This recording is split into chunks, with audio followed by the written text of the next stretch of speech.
Hi, everyone, and welcome to another episode of the Data Standard Audio Experience. My name is Catherine Tao, and today we have Paul Carter, the Vice President of Science and Engineering at Arete.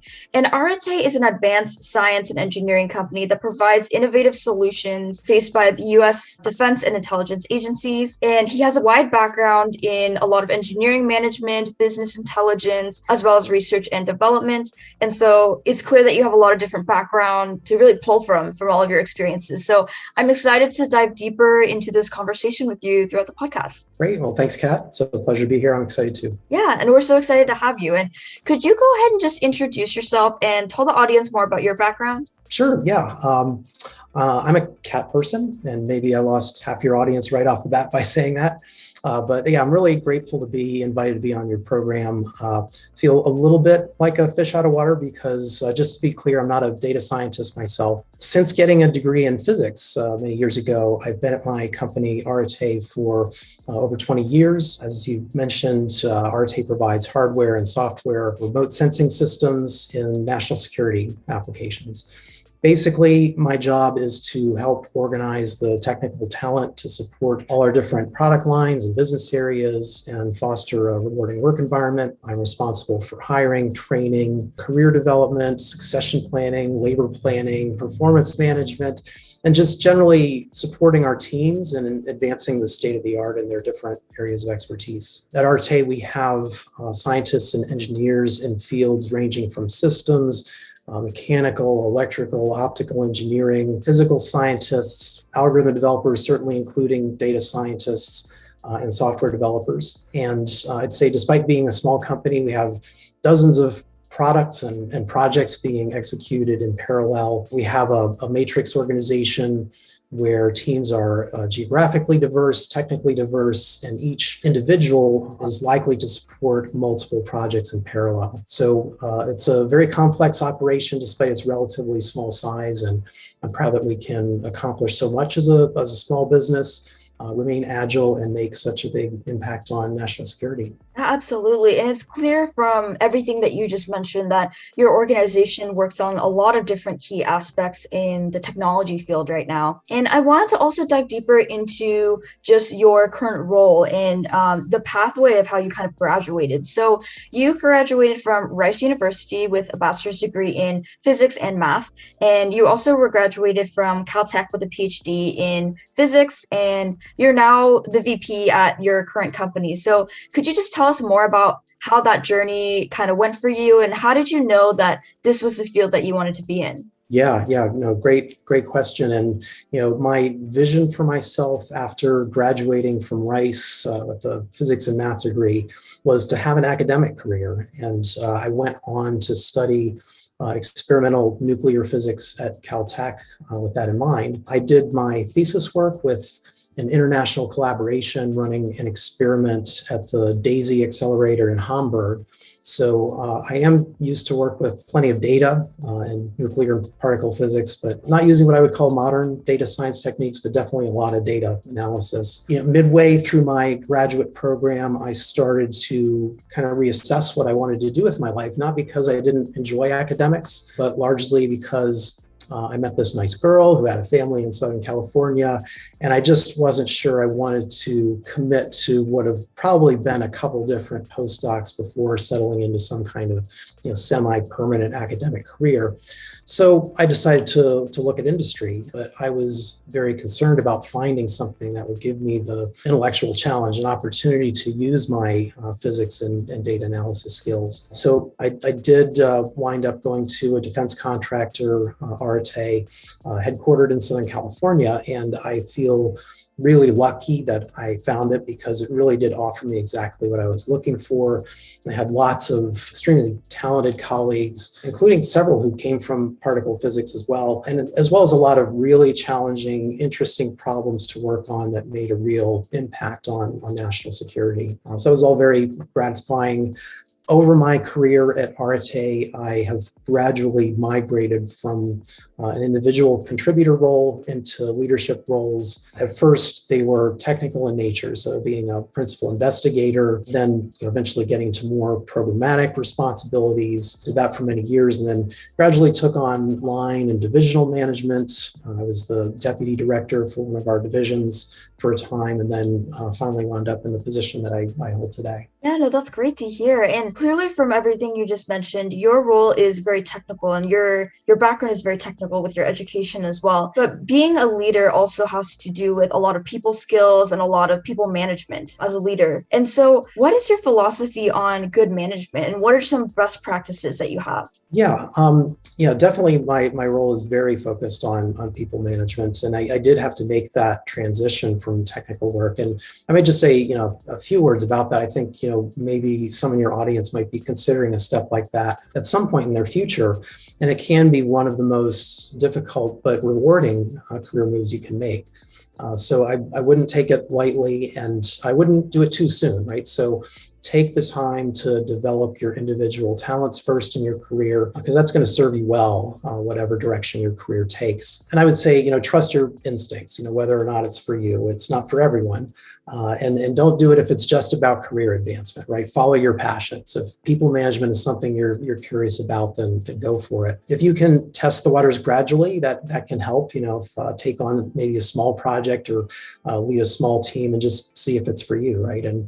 And understand that it's going to have its pros and cons. You're going to have to devote the time and energy to it that you won't be able to develop as much towards your own technical development. So, kind of inevitably, you might get a little bit rusty in terms of your technical skills. But, the upside is that, you're going to have to develop all sorts of new skills and expand your horizons, challenge yourself in new ways, and it can be really fulfilling in a different way. Find out a lot about yourself, right? So even if you do take that step, I think it's important to stay abreast of your field as much as possible. I myself, even though I fully transitioned into a people leadership role, I still managed to learn a little Python, machine learning on the side, and I have found occasions to use those skills in my role as a people manager and produce some important business insights, and we can talk more about that today. But as far as kind of philosophically, I think, the most important thing in being successful in people management is just to recognize that you need to get to know your staff as individuals and understand, what are their goals and aspirations, strengths and weaknesses, what motivates them, and how can they achieve their career goals in your organization, and how can you or others, help them reach those goals and overcome barriers. So it takes a real willingness to really dig deep and invest time in your staff, and there's really no shortcuts to any of that. Yeah, absolutely. And you mentioned that you're a great leader with the people that you kind of manage right now within your team. With that, I wanted to hear more about the data side as well. So what are some ways that you're using data in people management? Yeah, so it was definitely natural for me that I would kind of gravitate towards that approach, given my technical background. But definitely want to emphasize that you can't treat people like they're just numbers or objects. Data are useful, and I find new things to do with data all the time. And most of the stuff is really pretty rudimentary. It's not like I'm using random forests or anything. It's just basic analysis skills. But things like forecasting revenue and direct labor and building hiring plans, measuring employee engagement, measuring skills and proficiencies, monitoring career progression, developing a compensation strategy, looking at attrition, understanding where that's coming from, ultimately improving financial performance. And so looking at all this data gives you a lot of both granular and big picture insights. But ultimately, the data are no substitute for, again, the hard work of developing the collaborative relationships of trust that you ultimately need. And this is a human enterprise, right? So the data can give you excellent insights you can use to identify problems and root causes. But then, most of the actual problem solving starts with having those meaningful conversations with people. Yeah, absolutely. And a key part of just working within a business and working with different people is communication and just really keeping that communication going to make sure that everyone's aligned within the team and everyone feels like they're a part of the team. Absolutely. And can you give us an example of how just people management and data really works in practice and any examples that you have? Sure. Yeah. No, I mean, so there can be a very useful interplay between data gathering and analysis and turning it into something actionable. And ultimately, the purpose for us is our employees are critical to our success. And of course, that's true of every company, but I would argue it's especially critical in companies in the STEM industries and very much so at RSA. I mean, we really need to be able to attract and develop and retain top-notch talent because in our world, we're tackling some problems that are just so difficult and rich that they really require years of learning in order to be able to make a significant and sustained contribution, right? There's complex phenomenology and advanced mathematical techniques, including machine learning, that are required to solve these problems. And our company is not just going after the low-hanging fruit, the quick wins. We're going after problems that very few organizations can solve. And so we can't afford a high level of employee turnover. We lose all that valuable learning and investment. So it's our goal to provide a work environment where employees feel respected and have opportunities. And their supervisors can be really critical in helping with that, building that positive work environment and helping them achieve those goals. So about 3 years ago, I performed a survey just trying to understand how our staff felt about the company in general, but in particular, the relationships that they had with their supervisors. And so a number of questions, and they were grouped into different categories like supervisor integrity and professionalism and availability, their ability to lead their groups and provide feedback and development opportunities for their staff. It was an anonymous survey, but we did include information like what department you're in, what location, so we could do some trend analysis as well. So I took a very close look at the results of that survey, and there were a number of important findings. I mean, overall, we felt pretty good about the results, but we definitely saw some areas where we had strengths and weaknesses. It was something like 85% overall satisfaction, so pretty good relative to industry. But understanding the details was really important, and tailoring some things that we could do to really get at improving the employee experience. So first was we could do better in providing development opportunities for our staff. Second, we could provide more frequent and more meaningful feedback to our staff and set clearer expectations, and many other areas that we saw, better collaboration across the different engineering groups. So, definitely driven a large part by this survey and other sources of information, we introduced a few key initiatives in addition to,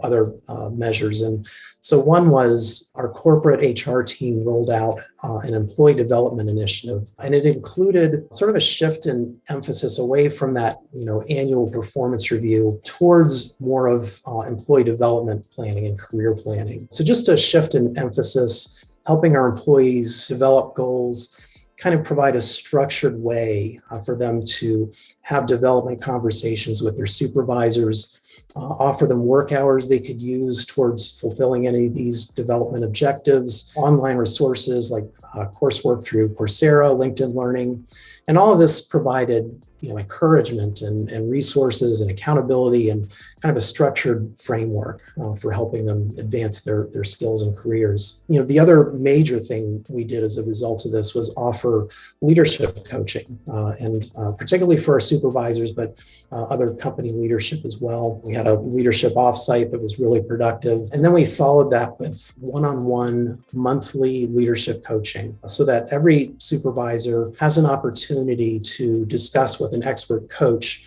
the situations that they're encountering with their staff and how to approach crucial conversations and understanding the unique personality traits of each person and tailoring their communication styles accordingly. So I can tell you pretty much every month I'm going to my leadership coach with a question like, how do I help manage this conflict, or how do I encourage this employee to step up or take on a new responsibility? And it's really invaluable. So, again, this data really fed this initiative. And a couple years later, we ran a similar survey. There were a lot of overlapping questions, and we saw some really satisfying improvements. And in most areas, we were seeing responses increase from like satisfied to very satisfied, which is a really significant change. And overall, our supervisor satisfaction increased to something like 94%. So we see these tangible, measurable improvements, and part of this is about accountability as well. That's just a one case study to give you a sense. Initiatives like this don't always produce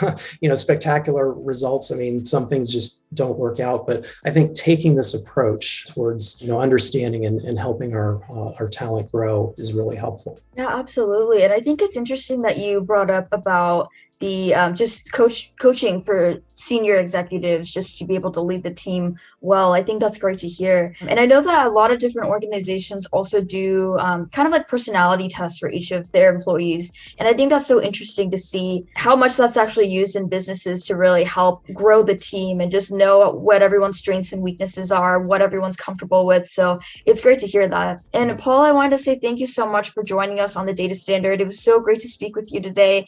And where can everyone find you online to connect with you? Best way is on LinkedIn. So if you search for Paul Carter and Arate, I'm sure you'll find me.